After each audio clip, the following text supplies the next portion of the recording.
Hello प्यारे बच्चों, कैसे हैं आप सब। आई होप आप अच्छे होंगे, मैं भी अच्छा हूँ।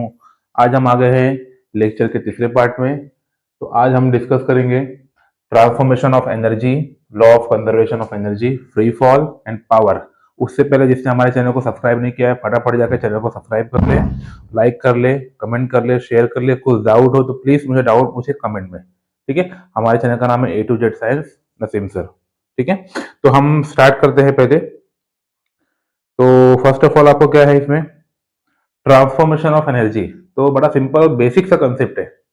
ट्रांसफॉर्मेशन मतलब क्या होता है, ट्रांसफर होना, एक फॉर्म से दूसरे फॉर्म में क्या होना, ट्रांसफर। तो एनर्जी कभी खत्म नहीं होती है, एनर्जी कभी खत्म नहीं होती है। क्या होती है, एक फॉर्म से दूसरे फॉर्म में क्या होती है, कन्वर्ट होती है। एग्जाम्पल के तौर पर बता देता हूं मैं। जैसे आपके घर में क्या है, ट्यूबलाइट है, फैन है। तो मैंने क्या किया, यहाँ से कमांड दिया, मैंने क्या किया, स्विच ऑन किया। फिर क्या होगा, वायर से क्या होगा, इलेक्ट्रिसिटी क्या होगा, वो मूव करेगा। मूव करके क्या जाएगा, पंखे में जाएगा। पंखे का मोटर क्या होगा, घूमना स्टार्ट हो जाएगा। मतलब देखो क्या हो रहा है, एनर्जी खत्म नहीं हो रही है। एनर्जी क्या हो रही है, एक फॉर्म से दूसरे फॉर्म में क्या कन्वर्ट हो रही है। पंखे के मोटर में जाएगा, पंखा का मोटर स्टार्ट होएगा, फिर आपका क्या होएगा, ये पंखा घूमना स्टार्ट हो जाएगा। तो एनर्जी क्या होती है, एक फॉर्म से दूसरे फॉर्म में क्या होती है, कन्वर्ट होती है और मूव होती है। तो यहाँ पे देखो दिया है, पहला क्या है, इलेक्ट्रिकल एनर्जी। इसमें क्या है, इंजन, फैन, मैकेनिकल एनर्जी। पंखा क्या हो गया आपका, मैकेनिकल एनर्जी हो गया। फिर आपका क्या हो गया, इलेक्ट्रिकल एनर्जी में आपका क्या है, लाइट एनर्जी, केमिकल एनर्जी।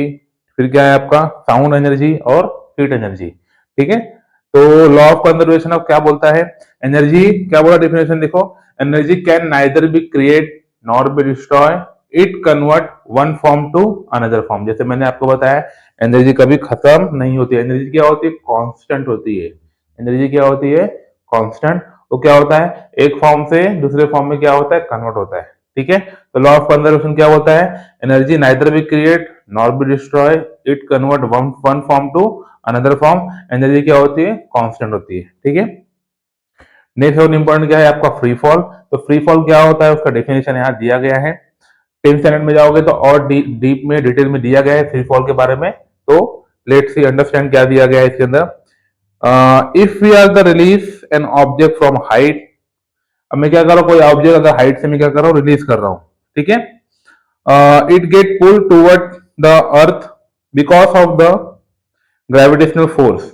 अब क्या करूंगा, कोई ऑब्जेक्ट आपने देखा रहेगा, अगर ऊपर से, अगर हम भी कोई भी ऑब्जेक्ट ऊपर से फेंकते हैं तो क्या होता है, वो डाउनवर्ड जाता है। अब क्या करता है, ग्रेविटी की वजह से क्या करता है, उसको पीछे खींचता है, ठीक है। An object falling slowly under the influence and the gravitational force said to be the free fall of the falling freely। इसको हम लोग क्या बोलेंगे, free fall of falling freely, ठीक है।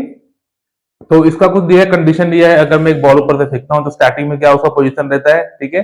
फिर अगर मिड पे आएगा तो क्या रहेगा, डाउनवर्ड। जब अर्थ पे टच हो जाएगा तो क्या होगा, यहाँ पे दिया गया है, ठीक है। तो first of all first condition क्या है, फर्स्ट कंडीशन देखो आपको दिया गया है यहाँ पे, फ्री फॉल। क्या दिया गया है, ये मैंने बनाया है, ये मेरा क्या है, बॉल है। अब क्या कर रहा हूं मैं, बॉल यहां से नीचे डाल रहा हूं। तो पहला कंडीशन क्या है, when the object is stationary at its initial velocity u is equal to 0। अब कोई, जैसे हमने पहले डिस्कस किया है, गाड़ी जब हम स्टार्ट करते हैं तो क्या रहता है, स्टार्टिंग में उसका मीटर क्या रहता है, 0 रहता है। तो उसी तरह जब मैं बॉल मैंने पकड़ के रखा है तो उसका इनिशियल वेलोसिटी क्या रहेगा, 0 रहेगा। तो u इज इक्वल टू क्या हो जाएगा, आपका पूरा टर्म ये 0 हो जाएगा। तो जहां भी आपको u दिखेगा वहां पे हम क्या लिखने वाले, 0 लिखने वाले, ठीक है। तो क्या है आपका फॉर्मूला, क्या है काइनेटिक एनर्जी का, half into mass into velocity square, half M V square, ठीक है। तो मैं v को रिप्लेस करके किसमें कर दूंगा, u में कर दूंगा। तो काइनेटिक पूरा टर्म क्या हो जाएगा, अगर मैं इसको करता हूं m इंटू यू स्क्वायर। तो u आपका क्या था, 0 था, ये आपका क्या था, m था, और ये इस तरह से हो गया। तो 0 स्क्वायर इंटू m क्या हो जाएगा, आपका पूरा टर्म 0 हो जाएगा। टोटल एनर्जी क्या है, काइनेटिक प्लस पोटेंशियल, जैसे हमने पीछे डिस्कस किया था, काइनेटिक प्लस पोटेंशियल। तो काइनेटिक क्या हो जाएगा आपका, यहाँ पे 0 है, प्लस mgh। तो टोटल क्या हो जाएगा आपका, mgh, ठीक है। सेकंड केस में क्या है, देखो सेकंड कंडीशन आपको क्या है, ये आपको क्या है, second condition, the velocity of object vb when the reaches point b। अब क्या हो रहा है, जब ये बॉल क्या हो रहा है, कहां पे आ रहा है, पॉइंट बी पे रीच कर रहा है, मतलब मिड, मतलब बीच में पहुंचा है, तो क्या होगा, तो u इज इक्वल टू क्या है आपका, वो टाइम पे जीरो है, एस क्या है आपका एक्स है, ए क्या है आपका जी है। ठीक है, तो जहां जहां जो टर्म दिखेगा हमको वहां पे क्या करना है, पुटअप करना है। ठीक है, तो फॉर्मूला आपका क्या है, V square is equal to you square plus two A S. ठीक है, तो वी बी स्क्वायर हमने क्या कर दिया, यू क्या लिख दिया हमने, जीरो लिख दिया, टू एज इट इज लिखा, एस क्या हो जाएगा आपका, ए क्या हो जाएगा जी हो जाएगा, और एस क्या हो जाएगा आपका एक्स हो जाएगा। मैंने सेम टू सेम वहां से कॉपी पेस्ट कर दिया। तो kinetic is equal to half M V B square. ठीक है, क्या हो जाएगा ये आपका हाफ एम जी एक्स। ठीक है, ये टू क्या हो जाएगा, ऐसे रहेगा। ठीक है, ये क्या हो जाएगा आपका एम जी एक्स हो जाएगा, क्या हो जाएगा आपका एम जी एक्स हो जाएगा। ये टू मैंने क्या किया, यहाँ से और यहाँ से क्या कर दिया मैंने, कैंसिल कर दिया, तो क्या बचेगा आपका ये एम जी एक्स। ठीक है, हाइट क्या है आपका, B is equal to H minus X. तो पोटेंशियल का फॉर्मूला क्या होता है, एम जी एक्स। तो आपको कहीं भी अगर दिखेगा तो वहां पे हमको क्या पुट करना है, एच माइनस एक्स। जब मैं एच माइनस एक्स ये पुट कर लूंगा तो क्या हो जाएगा, एम जी इंटू क्या हो जाएगा, ये एच हो जाएगा, और एम जी इंटू एक्स क्या हो जाएगा, इसको हमको इंटू करना है। ठीक है, तो क्या हो जाएगा ये एम जी एच और एम जी एक्स। ठीक है, अब हम आ जाएंगे टोटल में। टोटल में क्या है आपका M G X plus M जी एच और ये एम जी एक्स। तो देखो ये आप देखोगे तो ये सेम है, ये सेम है, दोनों क्या हो जाएगा, गेट कैंसल। क्या बचेगा आपका एम जी एच, क्या बचेगा आपका ये एम जी एच। ये सेकंड कंडीशन आपको क्लियर हो गया। ठीक है, थर्ड कंडीशन क्या है, the velocity of the object be V C. अगर बॉल क्या हो जाएगा, नीचे ग्राउंड पे आ जाएगा तो क्या होगा, तो u इज इक्वल टू क्या है आपका जीरो है, s is equal to h है, क्या है h है, a इज इक्वल टू क्या है आपका g है। ठीक है, v square is equal to you square plus two A s, ये हमारा क्या है फॉर्मूला है, क्या है हमारा ये फॉर्मूला। अब जो भी चीजें है फॉर्मूला वो चीजें सारी पुटअप कर दो, vc सेम हो जाएगा, u क्या हो जाएगा जीरो हो जाएगा, as क्या हो जाएगा टू जी एच हो जाएगा। तो काइनेटिक क्या हो जाएगा, half M v c square. ठीक है, अब देखो ये वी सी स्क्वायर की वैल्यू क्या है, क्या हो जाएगा टू जी एच। तो हम क्या लिख देंगे यहाँ पे, half m two g h. ठीक है, तो क्या हो जाएगा टू, और ये टू क्या हो जाएगा, गेट कैंसर। तो क्या बचेगा आपका एम जी एच, क्या बचेगा, काइनेटिक की वैल्यू क्या आ जाएगी, एम जी और एच। ठीक है, the height of the object from the ground at point c, h क्या है आपका जीरो है, तो पोटेंशियल क्या हो जाएगा आपका M G h is equal to zero हो जाएगा ना। बड़ा सिंपल था, देखो इसको हम सॉल्व करते हैं तो क्या दिया गया है, एम जी एच। ठीक है, एम इंटू जी इंटू एच, एच की वैल्यू क्या है जीरो। अगर मैं जीरो में इसे पूरा मल्टीप्लाई करूंगा तो क्या हो जाएगा आपका पूरा टर्म ये जीरो हो जाएगा। तो total is equal to kinetic plus potential, तो क्या हो जाएगा आपका ये पोटेंशियल पूरा क्या हो गया आपका जीरो हो गया।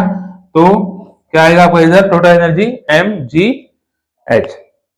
तो बच्चे को डाउट रहेगा तो मुझे इसमें कमेंट करना, मैं आपका डाउट्स क्लियर करूंगा इसमें टॉपिक्स में। तो फाइनली देखो इसके अंदर क्या है, सबको टोटल करना है। ठीक है, तो आपका आ जाएगा ये क्वेश्चन आपके एग्जाम में पूछते हैं, तो बी प्रिपेयर, आप देख लेना, बहुत सिंपल और आसान भाषा में दिया गया है।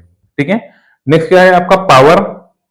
पावर का फॉर्मूला क्या होता है, work upon time, P is equal to डब्ल्यू अपॉन टी। इसका यहाँ पे एक छोटा सा उन्होंने कैलकुलेशन दिया गया है, तो हम लोग उसको देख लेते हैं। In the SI system of the work is joule, so unit of the power is joule per second, this is called as a watt. इसको हम लोग क्या बोलते हैं, वॉट बोलते हैं। In the industrial sector the unit of the use in the major power is called as horse power. अगर हम लोग इंडस्ट्री में जाएंगे तो इसको हम लोग किसमें मापते हैं, हॉर्स पावर मापते हैं, किसमें मापते हैं, हॉर्स पावर। ठीक है, one horse power is equal to 746 watt, कितना होता है 746 वैट होता है। Understand, the unit of the energy of the commercial use is kilowatt per hour. ठीक है, इंडस्ट्री में कैसा यूज करते हैं, kilowatt per hour. 1000 joule work is perform in 1 second is 1 kilowatt power. अगर एक सेकंड में कितना परफॉर्म करता है उसको हम क्या बोलेंगे, 1 किलो वैट पावर। तो क्या हो जाएगा, उसको हम लिखना कैसे है, 1 के डब्ल्यू एच, मतलब 1 किलो वैट पर आवर। ठीक है, तो 1 के डब्ल्यू इज इंटू 1 आवर, तो क्या हो जाएगा 1000 इंटू 3600, कितना हो जाएगा, एक घंटे में कितना सेकंड होता है, 3600 सेकंड हो जाएगा। इसको अगर मैं इंटू करूंगा तो क्या आ जाएगा, ये 3.6 इंटू 10⁶ जूल। ठीक है, तो electrically use in the domestic purpose is major in unit of kilowatt or 1 kilowatt per hour is equal to 1 unit. कितना हम लोग उसको लिखते हैं 1 kilowatt per hour is equal to क्या होता है आपका 1 यूनिट, जो हम लोग यूनिट कैलकुलेट करते हैं। ठीक है, तो बच्चों हमारा लेसन यहाँ पे खत्म होता है। अगर कुछ भी आपको डाउट है तो प्लीज मुझे कमेंट करना। ठीक है, और स्टार्टिंग की वीडियो आप देख लेना, कुछ भी वहां डाउट रहेगा तो प्लीज मुझे कमेंट करा। हमारे चैनल का नाम है A to Z science by Naseem sir. Thank you so much.